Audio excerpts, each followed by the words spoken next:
ਵਾਹਿਗੁਰੂ ਜੀ ਕਾ ਖਾਲਸਾ ਸ਼੍ਰੀ ਵਾਹਿਗੁਰੂ ਜੀ ਕੀ ਫਤਿਹ। ਧੰਨ ਧੰਨ ਗੁਰੂ ਨਾਨਕ ਦੇਵ ਜੀ ਮਹਾਰਾਜ, ਧੰਨ ਧੰਨ ਬਾਬਾ ਆਨੰਦ ਸਿੰਘ ਜੀ ਮਹਾਰਾਜ। ਬਾਬਾ ਜੀ ਨਾਨਕਸਰ ਕਲੇਰੀ ਵਿਰਾਜਮਾਨ ਸਨ। ਸੁਬਹਾ ਸ਼ਾਮ ਕੀਰਤਨ ਹੁੰਦਾ ਹੈ। ਸ਼ਾਮ ਦੇ ਟਾਈਮ ਦੀਵਾਨ ਵਿੱਚ ਬਾਬਾ ਜੀ ਵਿਰਾਜਮਾਨ ਹੁੰਦੇ ਹਨ। ਅੱਜ ਕੀਰਤਨ ਹੋ ਰਿਹਾ ਹੈ, ਰਾਗੀ ਸ਼ਬਦ ਪੜ੍ਹ ਰਹੇ ਹਨ। ਧਾਰਨਾ ਲੱਗੀ ਹੈ। ਜਦੋਂ ਕਾਲ ਦਾ ਨਗਾਰਾ ਸਿਰ ਤੇ ਵੱਜਿਆ, ਮਨ ਦੀਆਂ ਮਨ ਰਹਿ ਗਈਆਂ। ਧਾਰਨਾ ਲੱਗੀ ਸੀ, ਮਨ ਦੀਆਂ ਮਨ ਰਹਿ ਗਈਆਂ।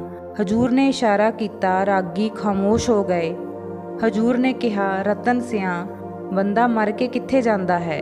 ਅੱਗੋਂ ਬੇਨਤੀ ਕੀਤੀ, ਪਾਤਸ਼ਾਹ ਸਾਨੂੰ ਤਾਂ ਪਤਾ ਨਹੀਂ, ਅਸੀਂ ਤਾਂ ਇਹੀ ਦੇਖਦੇ ਹਾਂ। ਸਾਹ ਲੈਣੇ ਬੰਦ ਹੋ ਗਏ। ਮਰਿਆ ਸਮਝ ਕੇ ਸੰਸਕਾਰ ਕਰਨ ਦੀਆਂ ਤਿਆਰੀਆਂ ਕਰਨ ਲੱਗ ਪੈਂਦੇ ਹਾਂ। ਸਾਨੂੰ ਤਾਂ ਇੱਥੋਂ ਤੱਕ ਹੀ ਪਤਾ ਹੈ। ਹੁਣ ਬਾਬਾ ਜੀ ਨੇ ਕਿਹਾ, ਜਦੋਂ ਬੰਦਾ ਮਰਦਾ ਹੈ ਤਾਂ 10 ਦਿਨ ਇੱਥੇ ਰਹਿੰਦਾ ਹੈ। ਮਤਲਬ ਕਿ ਜੀਵ ਆਪਣੇ ਘਰ ਹੀ ਰਹਿੰਦਾ ਹੈ 10 ਦਿਨ।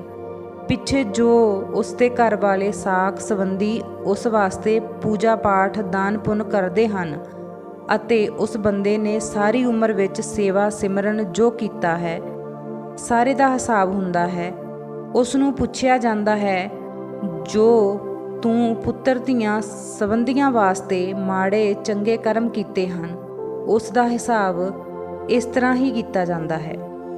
ਜਿਹੜੇ ਲੋਕ ਇਹ ਕਹਿੰਦੇ ਹਨ ਕਿ ਜੋ ਕੁਝ ਹੈ ਇੱਥੇ ਹੀ ਹੈ, ਅੱਗੇ ਕੁਝ ਨਹੀਂ ਹੈ, ਉਸ ਨੂੰ ਬਾਣੀ ਬਾਰ-ਬਾਰ ਇਹੀ ਸਮਝਾ ਰਹੀ ਹੈ ਕਿ ਤੇਰਾ ਲੇਖਾ ਜੋਖਾ ਹਿਸਾਬ ਕਿਤਾਬ ਪੁੱਛ ਪੜਤਾਲ 10 ਦਿਨਾਂ ਦੇ ਵਿੱਚ ਹੀ ਹੋਣੀ ਹੈ।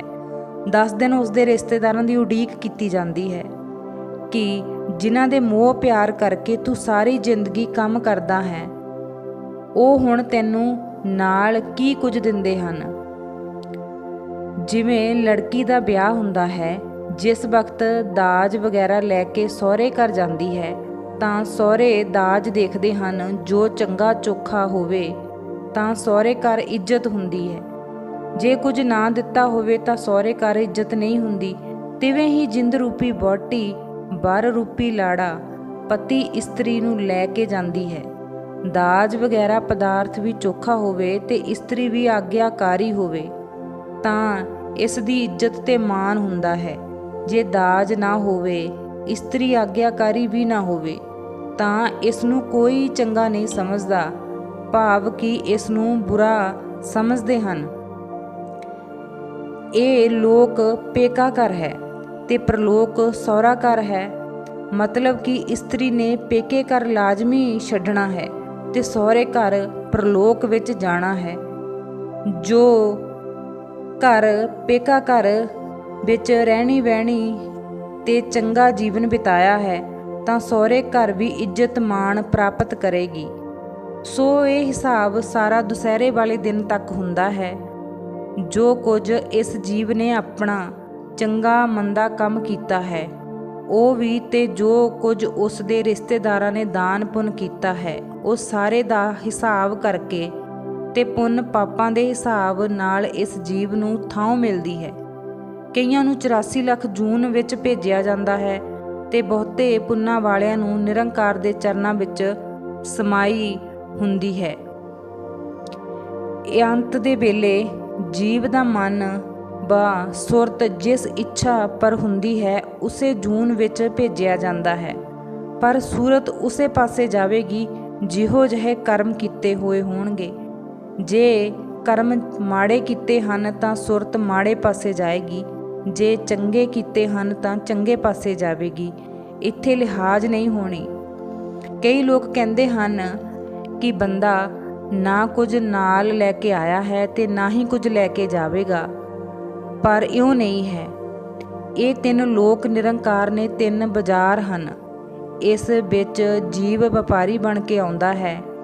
ਜਿਤਨਾ ਵੱਡਾ ਵਪਾਰੀ ਹੁੰਦਾ ਹੈ, ਉਤਨੀ ਹੀ ਪੂੰਜੀ ਲੈ ਕੇ ਆਉਂਦਾ ਹੈ। ਉਸ ਪੂੰਜੀ ਦੇ ਨਾਲ ਮਾੜੇ ਕਰਮ ਕਰਕੇ ਪਾਪ ਇਕੱਠੇ ਕਰ ਲੈਂਦਾ ਹੈ। ਕੋਈ ਦਾਨ ਪੁੰਨ ਕਰਕੇ ਪੁੰਨ ਬਣਾ ਲੈਂਦਾ ਹੈ। ਕੋਈ ਨਾਮ ਜਪ ਕੇ ਰਸਾਇਣ ਭਾਵ ਸੋਨਾ ਚਾਂਦੀ ਖਰੀਦ ਲੈਂਦਾ ਹੈ।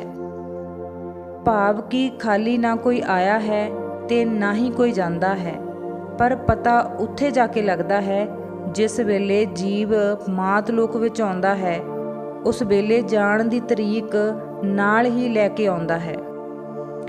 ਬਾਬਾ ਜੀ ਨੇ ਕਿਹਾ, ਪੁੰਨ ਰੂਪ ਵਿੱਚ ਜੀਵ ਦੇ ਨਾਲ ਸੱਜਣ ਬਣ ਕੇ ਜਾਂਦੇ ਹਨ ਤੇ ਪਾਪ ਰੂਪ ਵਿੱਚ ਦੁਸ਼ਮਣ ਬਣ ਕੇ ਜਾਂਦੇ ਹਨ।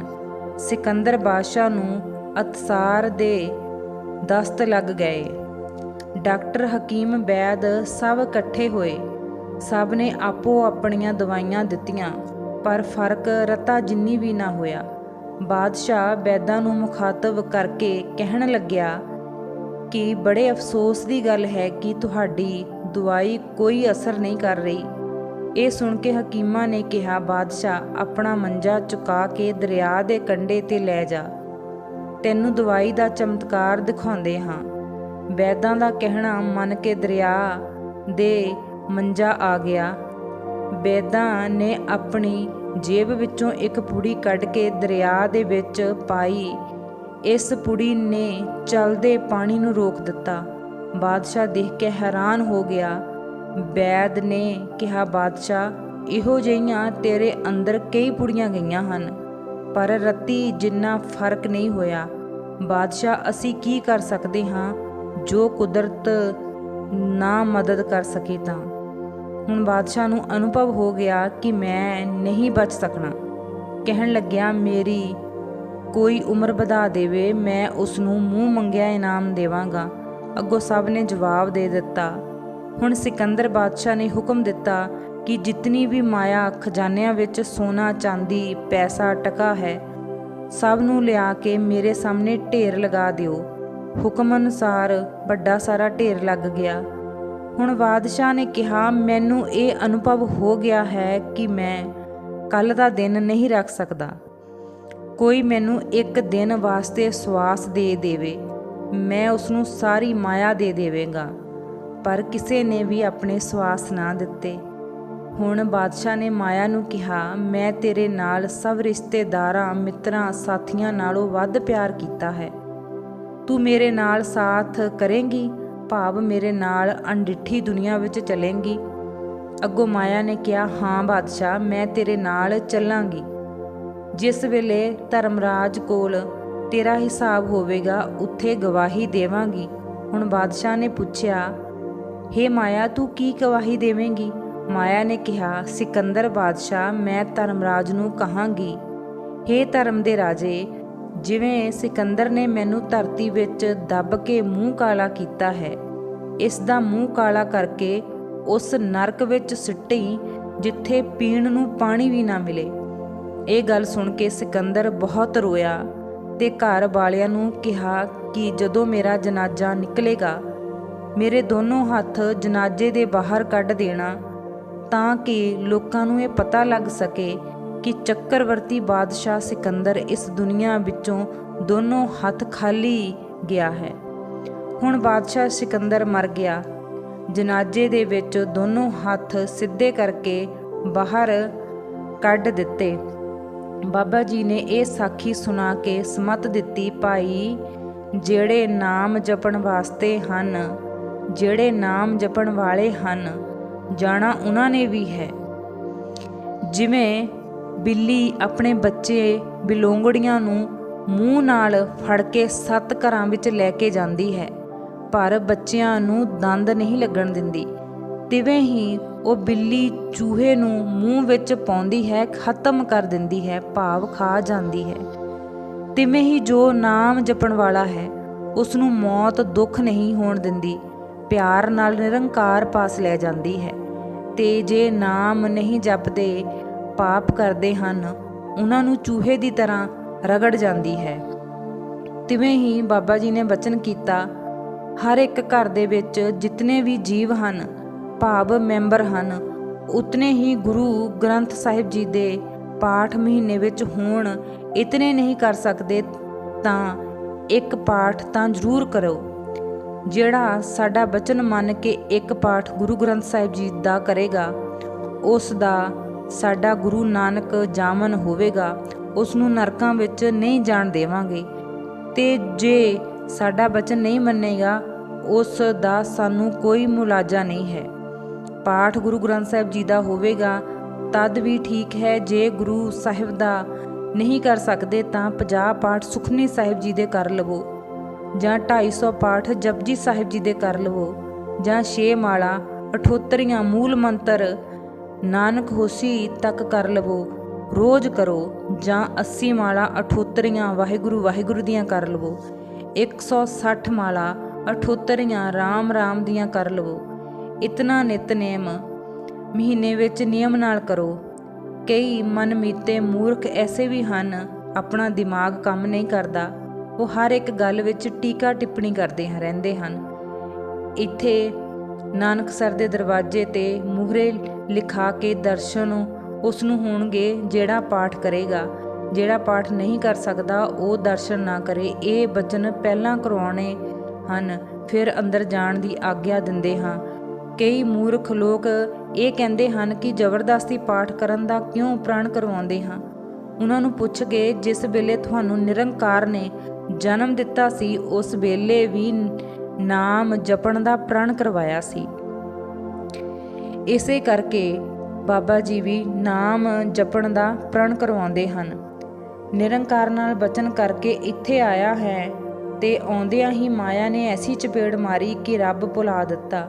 ਹੁਣ ਬਾਬਾ ਜੀ ਨੇ ਗੁਰੂ ਗ੍ਰੰਥ ਸਾਹਿਬ ਜੀ ਦੇ ਸਾਰੇ ਅੱਖਰਾਂ ਦੀ ਗਿਣਤੀ ਕਰਵਾਈ ਤੇ ਕਿਹਾ ਕਿ ਗੁਰੂ ਗ੍ਰੰਥ ਸਾਹਿਬ ਜੀ ਦੇ ਇਹ 10 ਲੱਖ ਉੱਤੇ 24,000 ਤਾਤੇ 32,000 ਸ਼ਲੋਕ ਉਚਾਰਾ, ਭਾਵ 10 ਲੱਖ ਤੇ 24,000 ਅੱਖਰ ਹਨ ਤੇ 32,000 ਸ਼ਬਦ ਹਨ। ਸੁਖਮਨੀ ਸਾਹਿਬ, ਜਪਜੀ ਸਾਹਿਬ, ਮੂਲ ਮੰਤਰ ਤੇ ਗੁਰਮੰਤਰ, ਇਹਨਾਂ ਬਾਣੀਆਂ ਨਾਲ ਮੇਲ ਕਰਕੇ ਨਿਤਨੇਮ ਕਰਨ ਦੀ ਵਿਧੀ ਤਿਆਰ ਕੀਤੀ ਹੈ। ਜਦੋਂ ਬਾਬਾ ਜੀ ਨੇ ਸੱਚਖੰਡ ਦੀ ਤਿਆਰੀ ਕੀਤੀ, ਹਰ ਇੱਕ ਪ੍ਰਾਣੀ ਦਰਸ਼ਨ ਦਾ ਉਤਸ਼ਾਹ ਰੱਖਣ ਲੱਗਾ।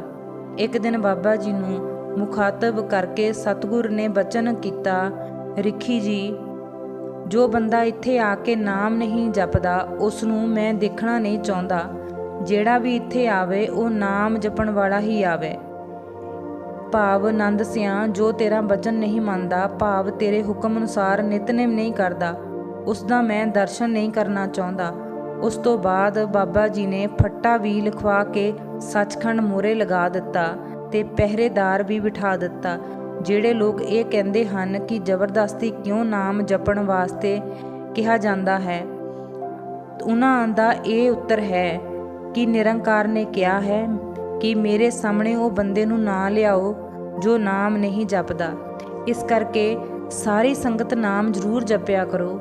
ਗੁਰੂ ਗ੍ਰੰਥ ਸਾਹਿਬ ਜੀ ਦਾ ਪਾਠ ਕਰਨ ਵਿੱਚ ਜੋ ਆਨੰਦ ਆ ਨਾ, ਜੋ ਸਰੂਰ ਹੈ, ਉਹ ਲਫ਼ਜ਼ਾਂ ਵਿੱਚ ਬਿਆਨ ਨਹੀਂ ਕੀਤਾ ਜਾ ਸਕਦਾ।